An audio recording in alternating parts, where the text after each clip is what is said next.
ছোটবেলায় খুব হুমায়ুন পড়তাম। হঠাৎ একদিন লাইব্রেরির কোণে শীর্ষেন্দু মুখোপাধ্যায়ের একটা বই পেলাম। তারপর থেকে ধ্রুব নামটা হয়ে উঠল খুব প্রিয়। বয়স বাড়ার সাথে সাথে এই নামটা কিভাবে যেন মনের মধ্যখানে গেঁথে গেল। আমি এই নামের প্রেমে পড়ে গেলাম। সিদ্ধান্ত নিয়েই ফেললাম ধ্রুব নামের কোনো ছেলের সাথেই প্রেম করব। আকাশ বাতাস মিথ্যে হয়ে যাওয়ার মতো উত্তাল প্রেম। সেই প্রেমের কথা ভাবতে ভাবতেই কিশোরী থেকে যুবতী হলাম। কাটিয়ে দিলাম 18 খানি বসন্ত। কলেজের পাঠ চুকিয়ে বিশ্ববিদ্যালয়ে ভর্তি হলাম। আর তখনই ভীষণ আশ্চর্য এক ঘটনা ঘটল। আমি তখন ময়মনসিংহে একা থাকি। আনন্দমোহন কলেজের সামনে একটা বাড়ির 4 তলায় আমার ঘর। নতুন উঠেছি, বাড়ির মালিকের সাথে পরিচয় নেই। সকাল করে ক্লাসে যাই, বাকিটা সময় ঘর আর বারান্দায় পায়চারি করি, লেখালেখি করি, কখনো বা রাজ্য সম বইয়ের মাঝে ডুবে থাকি। তবে একদিন অন্যরকম কিছু ঘটল। ক্লাস শেষে বন্ধুদের সাথে বসলাম। ছোলা বাদাম দিয়ে আড্ডা শুরু হয়ে ফুচকা দিয়ে শেষ হওয়ার আগেই পিছন থেকে কেউ ডাকলো, আরে ধ্রুব, কি অবস্থা, এখন এলি? আমি চমকে উঠলাম। এই প্রথম সত্যিকার কোনো মানুষকে ধ্রুব বলে ডাকতে শুনে স্তম্ভিত হয়ে গেলাম। হঠাৎ কিশোরী বয়সের সেই লাল নীল অনুভূতিরা ঝাঁপিয়ে পড়ল বুকে। একটু লজ্জা, একটু কৌতূহল নিয়ে ঘাড় ফিরিয়ে তাকালাম। কিন্তু হায়, এত ছেলের ভিড়ে ধ্রুব নামক মানুষটিকে শনাক্ত করা হলো না। আমার মন খারাপ হলো, কিছুটা অন্যমনস্ক হলাম। বন্ধুদের বললাম, পিছনে খেয়াল রাখ, সবগুলো ছেলের চেহারা একদম মুখস্থ করে ফেলবি। কোন ছেলেটা ধ্রুব জানতে হবে, জানতেই হবে। মিশন ধ্রুব স্টার্ট নাও। মিশন সাকসেসফুল হলে ফুসকার বিল আমার। বন্ধুরা বেশ মজা পেল। নতুন কোনো অ্যাডভেঞ্চার আগ্রহ যেন উতলে ওঠার জোগাড়। ছেলেগুলো প্রায় আধা ঘন্টার মতো বসে 3-4 কাপ চা শেষ করলো, গল্প করলো, অথচ একবারও ধ্রুব নামের কাউকে সম্বোধন করলো না। আমি তাদের দিকে পিট করে বসেছিলাম। অধৈর্য হয়ে বললাম, এই সোলজার্স, এনি ক্লু? বন্ধুরা মাথা নেড়ে আকাশসম ধৈর্য নিয়ে বসে রইল। চারপাশের সব পুরুষের উপর কুটিল দৃষ্টিতে নজর রাখতে লাগলো। দীর্ঘ অপেক্ষার এক পর্যায়ে শেষমেশ আবারও সেম নাম উচ্চারিত হলো। কেউ একজন চেঁচিয়ে বলল, এই ধ্রুব, ফোনে জানিস কিন্তু। সাথে সাথে হই হই করে উঠল বন্ধুরা। হঠাৎ হইচইয়ে আশেপাশের মানুষগুলো যেন চমকে উঠল। ঘাড় ফিরিয়ে অবাক চোখে চাইতেই সব কটা শান্ত হয়ে বসলো। চাপা গলায় উল্লাসিত কণ্ঠে বলল, ওই ওই যে ওই ছেলেটা, মিস্টার চেক চেক। ঝটপট ঘাড় ঘুরিয়ে তাকালাম। মিস্টার চেক চেকের চেক চেক শার্ট আর ঘড়ি হাত পা ছাড়া কিচ্ছুটি চোখে পড়ল না। ছেলেটা রাস্তা ধরে হাঁটতে হাঁটতে পিছনে ফেলে যাওয়া বন্ধুদের উদ্দেশ্যে থাম্পাস অ্যাপ দেখালো, তারপর হারিয়ে গেল রাস্তার মোড়ে। আমার আবারও মন খারাপ হলো, সেই সাথে হলো আফসোস। সন্ধ্যার পর সোশ্যাল মিডিয়ায় বন্ধুদের এক উল্লাসিত ঝড় বয়ে গেল। সবাই মিলে মিস্টার চেক চেককে নিয়ে আলোচনায় বসলো। কারো মতে ছেলেটা ভীষণ মিষ্টি, কারো মতে চলনসই, কেউ একজন ক্রাস্ট, তো বাকিরা সব কোয়াইট রিজার্ভ। দিন 3 ধরে ধ্রুবকে নিয়ে বিরাট হইচই হলো, কল্পনা জল্পনা হলো। তাকে খোঁজার জন্য মিশন ইম্পসিবলের মতো ভয়াবহ সব পরিকল্পনা করে ফেলা হলো। তবে সেই সব পরিকল্পনা একটিও এক্সিকিউট হলো না। 4 দিনের মাথায় ক্লাস আর পরীক্ষার চাপে স্টিলের মতো সোজা হয়ে গেলাম। সরু সরু করে কমে গেল উত্তেজনার বহর। জীবন নামক রেলগাড়িটা আবারও চলতে লাগলো হেলে দুলে। একদম ঘটনাবিহীনভাবে কেটে গেল আরও 7টি সকাল। কিন্তু তারপরের সকালেই ঘটনাসমূহ নিয়ে আবির্ভূত হলো ধ্রুব। প্রিয়তাকে নিয়ে গাঙ্গিনাপাড়ার রাস্তা ধরে হাঁটছি, হাত ভর্তি শপিং ব্যাগ। হঠাৎ প্রিয়তা ডান হাতে খামচে ধরে চেঁচালো, নিশু নিশু, মিস্টার চেক চেক, ওই তো মিস্টার চেক চেক। ব্যস্ত পথচারীরা প্রিয়তার হঠাৎ চিৎকারে ঘাড় ফিরিয়ে তাকালো। প্লেন টি শার্ট গায়ের লম্বা চওড়া ছেলেটাও। চোখে চোখ পড়ল। কাটলো কিছু মুহূর্ত। আমি ভ্যাবাচাকা খেয়ে দেখলাম শ্যামলা মুখে বড় বড় বিসম্মিত দুটি চোখ। কিন্তু ধ্রুবরা তো শ্যামলা হওয়ার কথা না। ধ্রুবরা হবে বলিষ্ঠ শরীরের টকটকে গৌরবর্ণ। শ্যামলা গায়ের ধ্রুব নামটা যেন ঠিক মানালো না। ছেলেটা এগিয়ে এসে বেশ গম্ভীর কণ্ঠে শুধালো, আমাকে ডাকলেন? প্রিয়তা চোখ মুখ কুচকে যেন আকাশ থেকে পড়ল। বলল, কি আশ্চর্য, আপনার নাম কি মিস্টার চেক চেক? ছেলেটা থমথম খেয়ে বলল, না। তাহলে?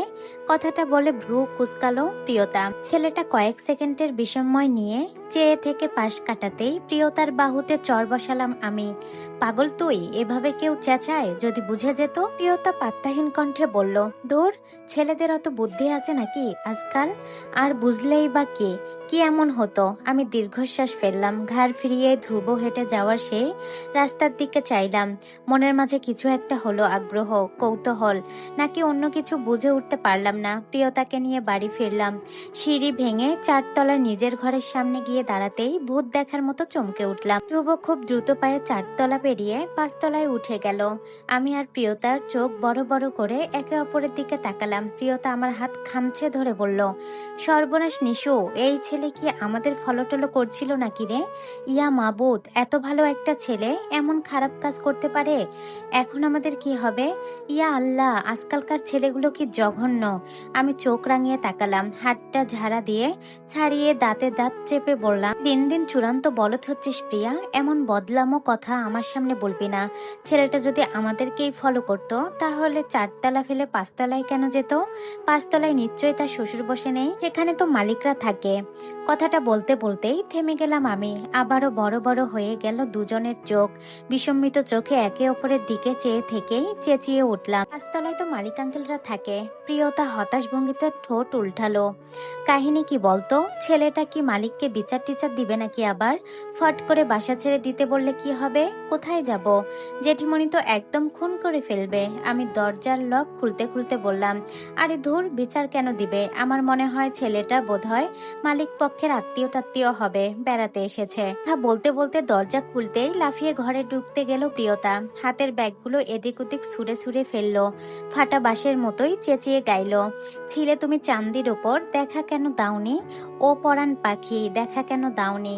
আমি জুতো খুলতে খুলতে বিরক্ত হয়ে বললাম, সুরের থেকেও জঘন্য রিলিক্স। এমন ফালতু রিলিক্স কোথায় পাস তুই? আমার ভয়াবহ সমালোচনায় প্রিয়তার খুব একটা যায় আসলো বলে মনে হলো না। সে কুটিল হাসি দিয়ে আমার দিকে চাইলো। আমি ভ্রু কুঁচকে ধমক দিলাম, কি? প্রিয়তা লাফিয়ে আর আমার সামনের চেয়ারটাতে বসলো। দাঁত বের করে হেসে বলল, ওই যে তুমি ছিলা চান্দির ওপর, চান্দি থেকে বুকে কি করে নামবে বন্ধু? হু হু। আমি সামনে থেকে সরে যেতে যেতে বললাম, অশ্লীল। তারপর থেকে রোজ সকালে কোনো না কোনো ভাবে একদম ভূতের মতো আমার চোখে চোখ পড়তো ধ্রুবর। আমি বারান্দায় বসে বই পড়তাম, সে গেট দিয়ে বেরোতো, রাস্তা দিয়ে হেঁটে যেত। কখনো বা ক্যাম্পাসের চায়ের স্টলগুলোতে দেখা যেত তাকে। বাসার পাশে গার্লস কলেজের সামনে দিয়ে যখন ধ্রুব হেঁটে যেত, কলেজের পড়ুয়া মেয়েগুলো ফিস ফিস কথা, তাদের উল্লাসও চোখে পড়তো মাঝে মাঝে। ধ্রুবর মাথা নিচু করে চুপচাপ হেঁটে চলা, কারো ডাকে আশ্চর্য সুন্দর করে হাসা, সবই যেন একরাশ মুগ্ধতার মতো আভা ছড়াতো। আর সেই আভা ছিটকে এসে পড়তো আমার চোখে, মুগ্ধতা মাখা মুখে। আমি মুগ্ধ হতাম, খেয়াল করতাম তার মুখ, তার চিবুক, ঠোঁট, গলা আর থুতনির কাছে ওই কালো তিল। কিন্তু সেই মুগ্ধতা পর্যন্তই আটকে ছিল, খেয়াল করা পর্যন্তই থমকে ছিল। তাকে জীবনে জড়ানোর বিন্দুমাত্র পরিকল্পনা ছিল না। কিন্তু ভাগ্যের বিধাতার গল্পটা বোধহয় ঠিক পছন্দ হচ্ছিল না। কোথাও একটা ফাঁকা নিঃসার লাগছিল। তাই কোনো এক দুপুরে 5 তলার সিঁড়িতে গোড়া থেকে এক সম্বোধনে থমকে গেলাম আমি।